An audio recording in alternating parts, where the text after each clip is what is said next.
Hey Smarties, my name is Blair Monty. I'm an author, educator, and historian. Today we're going to get smarter. We have a question from a smarty named Debbie. Debbie asks, Blair, I've tried my best, I've done my research, but I'm still not grasping intersectionality. Can you help? I sure can, Debbie. Today, let's get smarter about intersectionality. Get smarter with Blair Monty. Today's lesson is brought to you by my Smarties on Patreon. My Smarties on Patreon invest in my work. For as little as $2 a month, they help me make videos like this.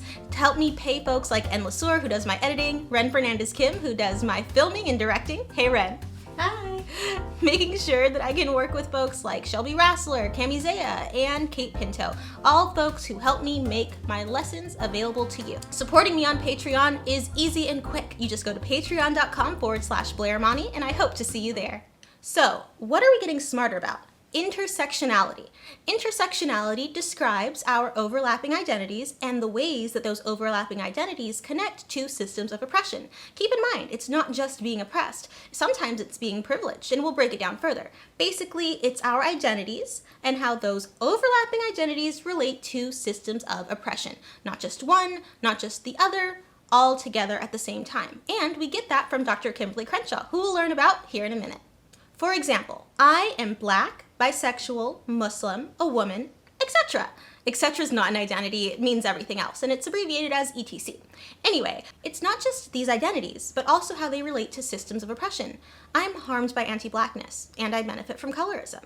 I'm harmed by biphobia. I'm harmed by Islamophobia, sexism, etc. Understanding these things together is what makes intersectionality an analytical framework, a way of understanding the world around us. It helps us inform our approaches to activism, our approaches to feminism. But how did we get here in the first place where we have this framework? In 1989, Dr. Kimberly Crenshaw coined the term intersectionality in her legal essay, Demarginalizing the Intersections of Race and Sex. In this essay, she broke down from her framework as a Black legal scholar, feminist, and educator that Black women were being erased from discourse around racism and feminism. Why? Because anti-racism discourse was exclusively looking at race, and feminist discourse was exclusively looking at gender. So Black women, like myself, were being removed from that. And Dr. Kimberly Crenshaw's work is absolutely foundational, but the idea and need and theory around intersectionality predates her coinage of the term, and she acknowledges this herself. We'll get a little history lesson about that in just a bit, but Dr. Crenshaw is a key figure to learn about. She founded the African American Policy Forum. She founded the Center for Intersectionality Studies and Social Policy. She's absolutely amazing and continues to do the work. In fact, she gives us the #SayHerName, which is a movement to recognize victims of police violence who are Black women. Dr. Jennifer C. Nash is an amazing scholar who's informed a lot of my understanding around intersectionality. In Reimagining Black Feminism After Intersectionality, which came out in 2019, she highlights how intersectionality itself is not a tactic for fighting oppression, but it is a lens through which we can look to create those tactics to fight oppression. As you know from the intro of this video, I'm a historian, so we're going to sneak in a history lesson. Let's look at Black women here in the United States who informed the basis of Dr. Crenshaw's legal essay. And let's go back to the 1940s with Rosie the Riveter. I did an excellent, if I don't say so myself, cosplay of Rosie the Riveter, and I used it as an opportunity to break down the need for a historically intersectional approach to looking at history, especially when it comes to Black women in the context of labor in the United States. So when it comes to Rosie the Riveter, it was used strategically as a campaign to get women to join the war effort. And it was representative of a time when women were being applauded for joining the workforce.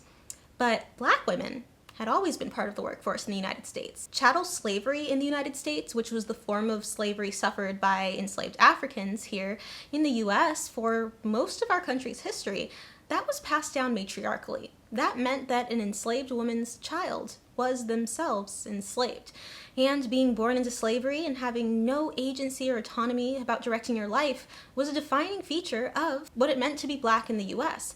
So joining the workforce was not optional, and it wasn't even celebrated the way that it was when white women were joining the workforce in droves during the 1940s. Take, for example, my grandmother, Eloise Lupu, an amazing Black woman. She grew up in Mississippi, and through the Great Migration, which I discuss in my book, Making Our Way Home, The Great Migration and the Black American Dream, she moved to Los Angeles as a child. And Los Angeles was an industrial center during the 1940s. She started working on the assembly lines at Lockheed, later called Lockheed Martin, an aircraft manufacturer, to be part of that arsenal of democracy that FDR called America's assembly lines.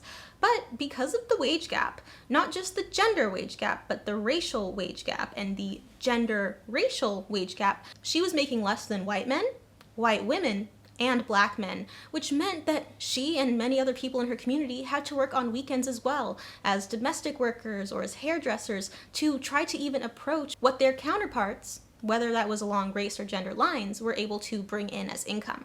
Black women have had to work harder than their white counterparts, than their male counterparts, to get the same amount. And without intersectionality, we're not even acknowledging this vast community and part of history or present struggles. Intersectionality is majorly important. Some people think, oh, well, I'm just not going to concern myself. But if you're not concerning yourself with intersectionality, then you're going to end up doing what Dr. Kimberly Crenshaw discussed in her legal essay, talking about sexism with just looking at gender, talking about anti-racism just looking at race.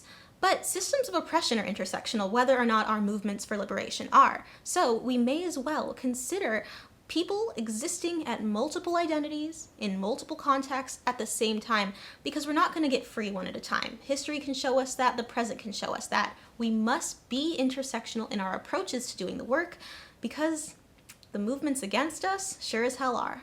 So Smarties, that brings us to the end of our lesson on intersectionality. Did you learn anything new? I certainly hope that you did. Do you have anything to contribute? Please chime in the comments below. And if you want to be like Debbie and submit one of your questions for me to answer on Get Smarter with Blair Imani, just go to blairimani.com/questions, and I'll do my best to help us all get smarter. Well, Smarties, that's another episode of Get Smarter with Blair Imani. Make sure to like, comment, subscribe, and ring that notification bell so that you can be the first one to comment on my posts. And while you're here, check out one of my previous videos. Let's keep it going.